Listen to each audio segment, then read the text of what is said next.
India special में आपका स्वागत है। मैं हूं मनोज सैनी और मुद्दा है करारा जवाब मिलेगा। आपको याद होगा कि मध्य प्रदेश में इस समय, मध्य प्रदेश ही नहीं बल्कि देश में संघ परिवार द्वारा राम मंदिर निर्माण पर धन संग्रह को लेकर अभियान चलाया जा रहा है, जिसके लिए बाकायदा रैलियों के जरिए लोगों से संपर्क किया जा रहा है। इस बीच उज्जैन, इंदौर, देपालपुर हिंदू संगठनों की रैली पर हमला हुआ, ऐसी खबरें आई। अब हमला क्यों हुआ, इसमें तमाम तरह की बातें हैं, जिसको लेकर सीएम शिवराज ने सख्त कार्रवाई के निर्देश दिए थे। वही अब एमपी के प्रोटेम स्पीकर रामेश्वर शर्मा ने बड़ा बयान दिया। उन्होंने कहा कि पत्थरबाजी घटना को निंदनीय तो है, असहनीय भी है। और रामेश्वर शर्मा ने तो यहां तक कह दिया कि पत्थरबाजी की घटना को अंजाम देने वालों को घरों को जमींदोज किए जाने। लेकिन इसके साथ यही नहीं, उन्होंने कई तरह की बातें कर दी है। उनका साफ तौर पर कहना है कि अब इसको लेकर कुछ दिनों में एक ऐसा कानून भी दिखाई देगा कि इस तरह के पत्थर कोई फेंक ही नहीं पाएगा। तो मकसद क्या है?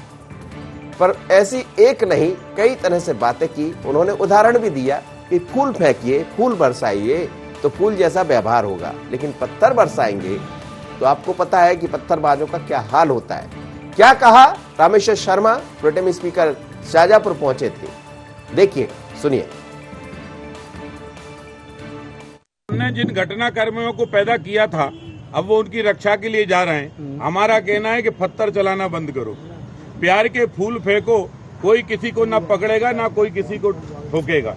अगर अब तो ये ध्यान रखिए, जुलूस हो, जलसे हो, धार्मिक त्योहार हो, बारात हो, बैंड बाजे बजाने का सबको अधिकार है। मंदिर हो, मस्जिद हो, खूब बजाने पड़ो, किसी को कोई परेशानी नहीं, खूब आरती करो, खूब कोई परेशानी नहीं। लेकिन जुलूस जलसों पर पत्थर फेंकोगे तो इलाज पूरा होगा। और इसलिए आदमी को आदमी की हैसियत से रखो, मानवता में जानवर बनने की कोशिश मत करो। इसलिए कांग्रेसियों से भी हमारी प्रार्थना है कि पत्थरबाजों को ना तो तुम कश्मीर में पाल पाए, ना मध्य प्रदेश में पाल पाओगे। आदमी पर अगर पत्थर फेंकेगा, आदमी के सर से खून निकलेगा तो खून की कीमत पत्थरबाजों से चुकाई जाएगी। और आगे ध्यान रखिए, आने वाले दिनों में और भी कानून पर हम लोग विचार कर सकते हैं, उस पर भी, कि जिस मोहल्ले से, जिस मकान से पत्थर आते हैं, जिस धार्मिक स्थल से पत्थर आते हैं, सरकार उस स्थल को अधिग्रहण भी करे और उसको नेस्त नाबूद भी करे। चलिए, तो बड़ी बात कह गए हैं। रामेश्वर शर्मा कह रहे हैं कि आप फूल बरसाइए, पत्थर मत फेंकिए, और पत्थर फेंकेंगे तो इलाज भी उसी तरह का होगा। अब ये इशारा किस तरफ है, उन्होंने क्यों कहा, ये भी हम आपको बता दें। कुछ दिन पहले कुछ जगह रैलियां निकाली गई थी, उन पर पथराव हुआ था, जिसके विजुअल्स भी वायरल हुए और देखे भी गए। आपके तस्वीर में जो विजुअल है वो भी उसी तरह का, जहां पत्थर फेंके जा रहे थे। लेकिन उसके बाद जो स्थितियां बनी, कांग्रेस ने एक ज्ञापन दिया था और डीजीपी से मुलाकात कर ये कहा था कि इनकी निष्पक्ष जांच होना चाहिए। तो निशाने पर कांग्रेस भी थी। मेरे साथ इस वक्त संदीप जुड़ रहे हैं, संदीप से समझते। संदीप, रामेश्वर शर्मा जी वैसे भी अपने विवादों बयान को लेकर हमेशा चर्चा में बने रहते हैं, और मध्य प्रदेश के कई हिस्सों से ऐसी खबरें जरूर आई थी कि कुछ जगह जुलूस पर पत्थर फेंके गए। लेकिन अब ये कहना कि कानून पर भी हम विचार कर रहे हैं, अब ये कहना कि ये कोई कश्मीर नहीं है, इसका क्या आशय निकालें? बिल्कुल, देखिए, अर्थ तो कई तरह से निकलते हैं, लेकिन जिस तरह से यहाँ पर प्रोटेम स्पीकर रामेश्वर शर्मा ने खुले तौर पर कहा है कि आप प्रेम के फूल बरसाइए, आप उनके साथ पूरी तरह से आस्था के साथ जुड़िए, लेकिन पत्थर फेंकने का क्या मतलब है? यानी कि जब भगवान राम के नाम पर वहां पर टोलियां निकल रही हैं, कई जगहों पर निकली, और जिस तरह से वारदातें सामने आई, हम बात चाहे उज्जैन की करें, इंदौर की बात करें या मंदसौर की बात करें, इन जगहों पर पत्थरबाजी की घटनाएं सामने देखने को मिली है। जो भगवान राम के नाम पर टोली निकली थी, चंदा लेने के लिए टोलियां निकली थीं, तो उन पर फूल न बरसाने के बजाय लोगों ने पत्थर बरसाए। ये कहीं न कहीं निंदनीय घटना तो है। अब इस बात को लेकर के प्रदेश की सरकार की हम बात करें या कांग्रेस पार्टी की बात करें, प्रदेश की शिवराज सरकार गंभीर है। इस पूरे मामले पर मुख्यमंत्री शिवराज सिंह चौहान ने भी खुल करके कहा था कि कड़ी कार्रवाई की जाएगी। इंदौर में देखने को भी मिली। और उसके बाद जिस तरह से आज प्रोटेम स्पीकर ने खुल करके कहा कि इस तरह से इसके लिए अलग से कानून बनाया जा सकता है। एक तरह से उनका निशाना था, जिस तरह से लव जिहाद के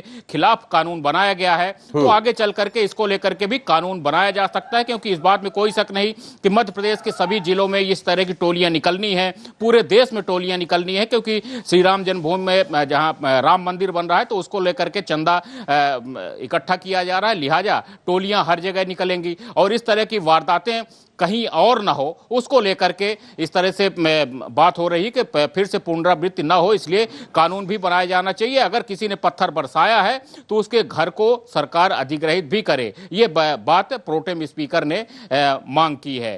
तो एक तरह से मतलब ये माना जाए कि एक तरह से ये मैसेज है, आने वाले दिनों में 15 तारीख से और एक बड़े स्तर पर इस कार्यक्रम की शुरुआत होना है और प्रदेश में अन्य हिस्सों में भी इस तरह की रैलियां निकलेंगी, टोली निकलेंगी जो चंदा वसूल करेंगी राम मंदिर के लिए। तो क्या ये माना जाए उससे पहले एक मैसेज है सरकार की तरफ से?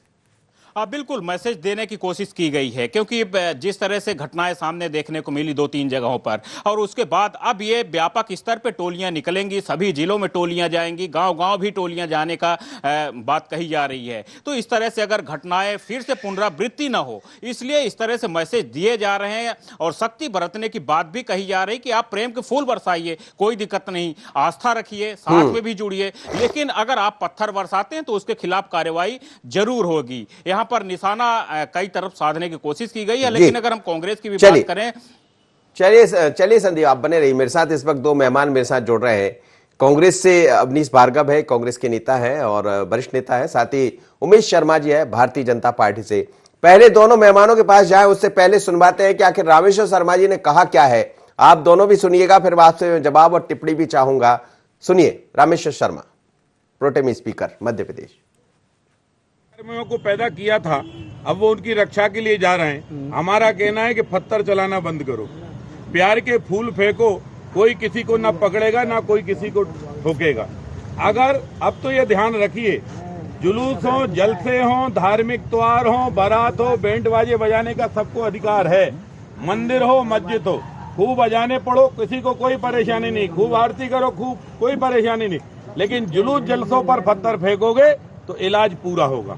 और इसलिए आदमी को आदमी की हैसियत से रखो, मानवता में जानवर बनने की कोशिश मत करो। इसलिए कांग्रेसियों से भी हमारी प्रार्थना है कि पत्थरबाजों को ना तो तुम कश्मीर में पाल पाए ना मध्य प्रदेश में पाल पाओगे।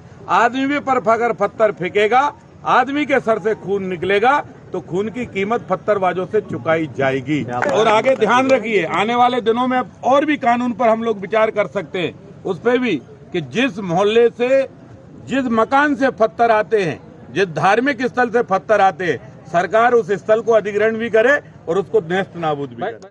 चलिए अवनीश भार्गव जी, पत्थरबाजों को तो कश्मीर में भी बर्दाश्त नहीं किया, तो फिर यहां भी नहीं, और कांग्रेस ऐसे लोगों को सपोर्ट ना करे, ये कहना है रामेश्वर शर्मा जी।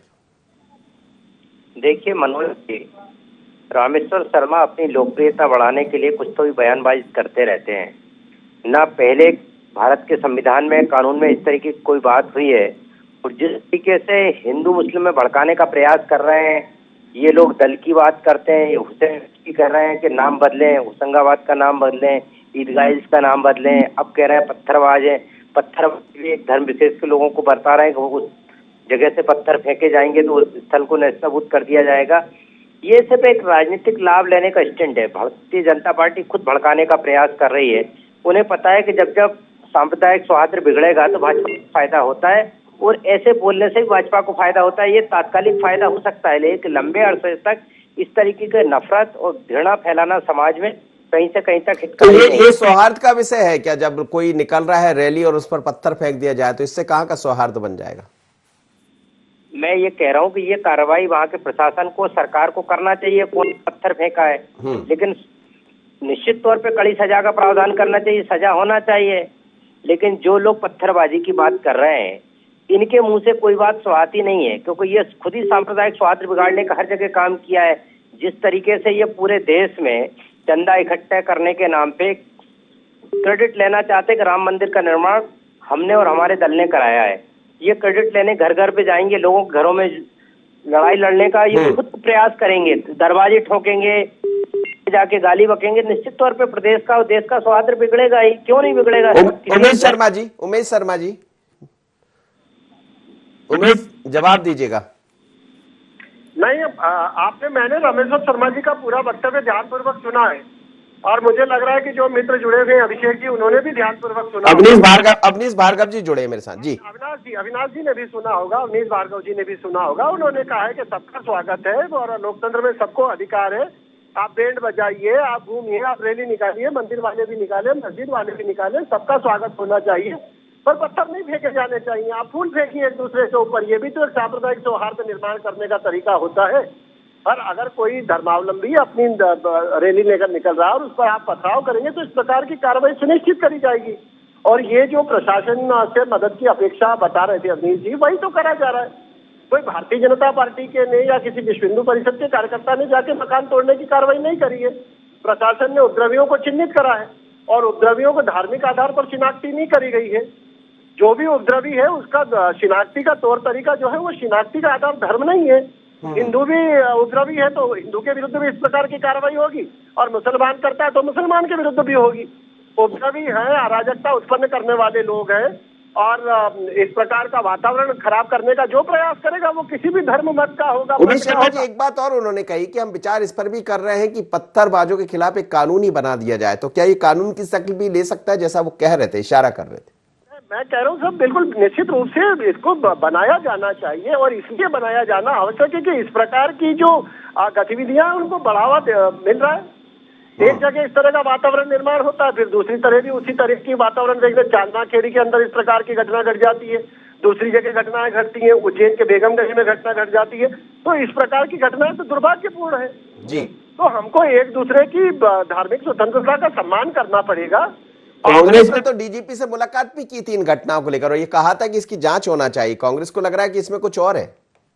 अरे जांच सामने सारे साक्ष्य स्पष्ट है। अगर कांग्रेस के मित्रों को लगता है तो वो तो अपने आप में बहुत बड़े जांच का अधिकारी हैं, वो तो बयान जारी करने में मास्टर है। वो लोग जाएं और उनको लगता है कि गलत हुआ है तो वो गलत के साक्ष्य को प्रस्तुत करें। जिला प्रशासन जो होता है, पुलिस विभाग जो होता है, वो पर्याप्त पड़ताल के बाद अवनीश जी जवाब दीजिएगा।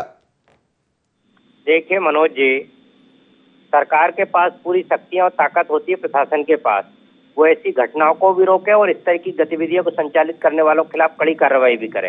लेकिन खाली मुंह से बोलना, उस सस्ती लोकप्रियता हासिल करना, वो इसमें जहर फैलाना, इस तरीके के शब्दों का इस्तेमाल ठीक नहीं। मुझे लगता है कि कार्रवाई होना चाहिए, प्रशासन को कार्रवाई करना चाहिए। कानून बनाना, कानून बनाने का आपका एक प्रावधान है। जबरदस्ती आप भाषण दोगे, गुमराह करोगे लोगों को, हम ये करने जा रहे हैं, और एक वर्ग विशेष को डराने का प्रयास करना कि नहीं साहब हिंदू धर्म की रक्षा हम ही कर सकते हैं और हम नहीं होते तो हिंदू धर्म ही नष्ट हो जाता।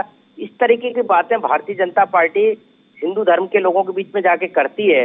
जब मैं कह सकता हूं कि 100 साल तक यहाँ पे अंग्रेजों का राज रहा जब हिंदू धर्म खत्म नहीं हुआ, मुगलों का शासन रहा जब हिंदू धर्म नहीं नष्ट हुआ, तो अब ये 5-6 साल में क्या हो जाएगा? ये धर्म के रक्षक बनने का प्रयास रामेश्वर शर्मा और भारतीय जनता पार्टी कर रही है। हिंदू धर्म खुद सक्षम है, लोग खुद सक्षम है बचाने के लिए, उनको डराने धराने का प्रयास हो रहा है। कानून, संविधान सब अपना काम करेगा।